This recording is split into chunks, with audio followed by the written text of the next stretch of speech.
Assalamualaikum warahmatullahi wabarakatuh. Perkenalkan, nama saya Putri Amalia Hersi dari kelas A, mata kuliah Aspek Hukum Konstruksi dan Etika Profesi, Fakultas Teknik Universitas Tanjung Pura Pontianak. Di vlog kali ini saya akan menjelaskan tentang pekerjaan konstruksi rancang bangun atau design and build. Yang pertama, kita akan membahas apa itu design and build. Rancang dan bangun atau design and build adalah seluruh pekerjaan yang berhubungan dengan pembangunan suatu bangunan yang penyedianya memiliki satu kesatuan tanggung jawab perancangan dan pelaksanaan konstruksi. Lalu apa manfaat dari design and build? Manfaat design and build yang pertama yaitu integrity, bergabungnya fungsi perencanaan dengan pelaksanaan sehingga memudahkan koordinasi. Lalu yang kedua ada constructibility, yaitu kesesuaian perencanaan dengan teknologi konstruksi di lapangan. Lalu konflik atau perbedaan interpretasi antara perencana dan pelaksana dapat diselesaikan lebih awal. Lalu perencana pada setiap tahap mendapatkan masukan dari pelaksana. Lalu yang terakhir, perencanaan sudah mempertimbangkan kerumitan yang akan ditimbulkan di lapangan. Latar belakang sejarah design and build. Yang pertama yaitu diperkenalkan dalam peraturan yang dibuat oleh Raja Hammurabi pada tahun 1790 di Mesopotamia di Irak kuno. Lalu digunakan oleh Luftwaffe Angkatan Udara Nazi Jerman dalam pengadaan pesawat tempur pada tahun 1939 sampai 1944. Lalu di Amerika didirikan Design and Build Institute of America pada tahun 1983. Lalu di Singapura ada Housing Development of Singapore menggunakan Design and Build sejak 1991 dan mencatat efisiensi waktu dengan biaya sebesar 20%. Manggarai merupakan proyek rancang bangun desain and build pertama di Indonesia, dimulai pada tanggal 1 Juli 1914 dan selesai pada 1 Mei 1918 yang dikerjakan oleh Netherlands Indisch Spoorwegen Maatschappij. Selanjutnya yaitu sistem kontrak. Sistem kontrak ini dibagi menjadi dua, yaitu swakelola dan kontraktual. Kita akan membahas tentang kontraktual. Kontraktual ini dibagi lagi menjadi dua, yaitu ada tunggal dan integrasi. Pada tunggal ada desain, pelaksanaan pengawasan, dan pemeliharaan. Lalu pada integrasi ada desain dan pelaksanaan lalu pengawasan, dan desain pelaksanaan dan pemeliharaan lalu pengawasan. Ini adalah tabel perbandingan kontrak konvensional dengan kontrak terintegrasi. Akan saya sebutkan satu contoh. Yang pertama, pada konvensional adanya masa perencanaan dan masa pelaksanaan yang terpisah sehingga memerlukan waktu yang lebih panjang. Namun pada terintegrasi, masa perencanaan termasuk dalam masa pelaksanaan. Selanjutnya ada kontrak pekerjaan konstruksi DBB atau Design Bid Build tunggal konvensional. Ada pengguna jasa, penyedia jasa konstruksi, dan subkontraktor. Lalu ada penjelasan tentang kontrak harga satuan dan kontrak unsum.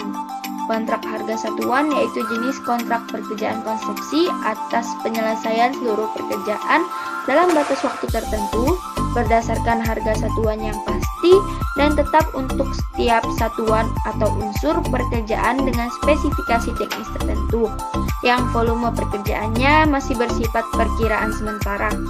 Sedangkan pembayarannya didasarkan pada hasil pengukuran bersama atas volume pekerjaan yang benar-benar telah dilaksanakan oleh penyedia jasa. Lalu pada kontrak unsum, kontrak kerja konstruksi dengan bentuk imbalan unsum merupakan kontrak jasa atas penyelesaian seluruh pekerjaan dalam jangka waktu tertentu dengan jumlah harga yang pasti dan tetap serta semua risiko yang mungkin terjadi dalam proses penyelesaian pekerjaan yang sepenuhnya ditanggung oleh penyedia jasa sepanjang gambar dan spesifikasi tidak berubah. Lalu selanjutnya kontrak pekerjaan konstruksi rancang bangunan DB Design and Build terintegrasi. Ada pengguna jasa, penyedia jasa terintegrasi, lalu dibagi lagi menjadi dua, ada perencana teknis, desain lalu subkonsultan, dan ada konstruksi lalu subkontraktor. Selanjutnya, ketentuan pengguna jasa pekerjaan konstruksi, kontrak pekerjaan konstruksi, rancang bangun desain and build terintegrasi.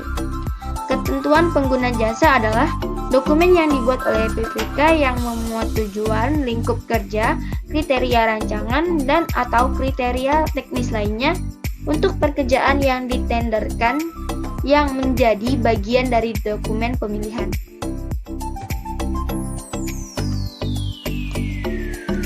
Lalu kriteria kompleks dan mendesak pekerjaan konstruksi. Yang pertama ada pekerjaan kompleks, yaitu mempunyai risiko yang tinggi. Yang kedua memerlukan teknologi tinggi, lalu menggunakan peralatan yang didesain khusus, memiliki kesulitan untuk didefinisikan secara teknis terkait cara memenuhi kebutuhan dan tujuan pengadaan, dan atau yang terakhir memiliki kondisi ketidakpastian yang tinggi. Lalu pada pekerjaan mendesak, yang pertama yaitu secara ekonomi dan atau sosial, memberikan nilai manfaat lebih kepada masyarakat. Lalu yang kedua segera dimanfaatkan, dan yang ketiga pekerjaan perancangan dan pekerjaan konstruksi tidak cukup waktu untuk dilaksanakan secara terpisah.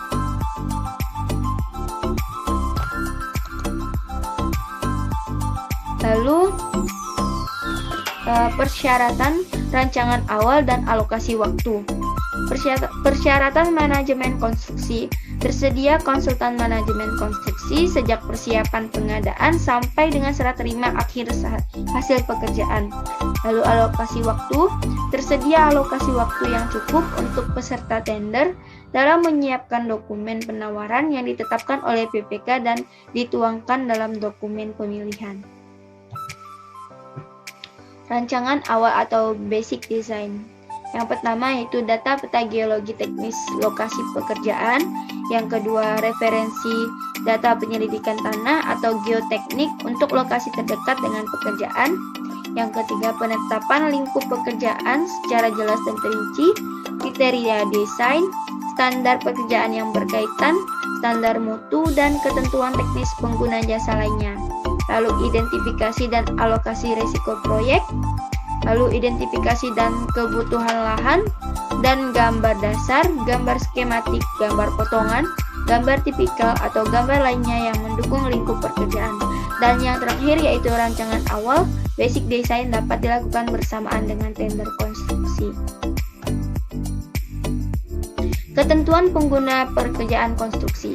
Ketentuan pengguna jasa, yang pertama latar belakang, yang kedua maksud dan tujuan, yang ketiga sumber pendanaan, yang keempat pagu pekerjaan rancang dan bangun, yang kelima waktu pelaksanaan yang diperlukan, yang keenam rancangan awal atau basic design, yang ketujuh lingkup dan keluaran pekerjaan dan kriteria pengujian dan penerimaan keluaran, yang kedelapan jumlah tenaga ahli perancang minimal yang diperlukan, yang kesembilan izin persyaratan lingkungan atau sertifikat yang harus diperoleh dalam penyusunan rancangan dan pelaksanaan konstruksi, dan yang terakhir yaitu daftar tarif dan atau harga penyusun komponen pekerjaan.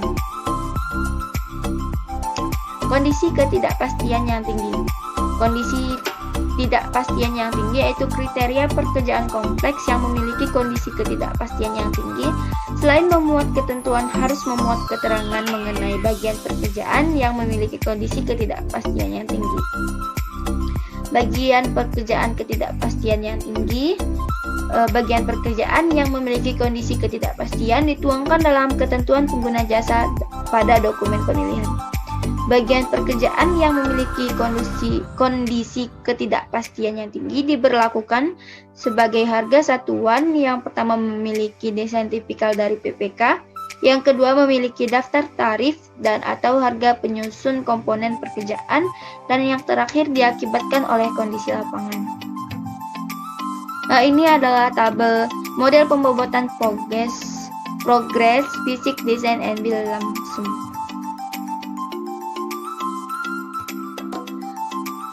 Sekian vlog dari saya, kurang lebihnya mohon maaf. Semoga bermanfaat bagi yang menonton. Saya akhiri, wabillahi taufiq wal hidayah. Wassalamualaikum warahmatullahi wabarakatuh.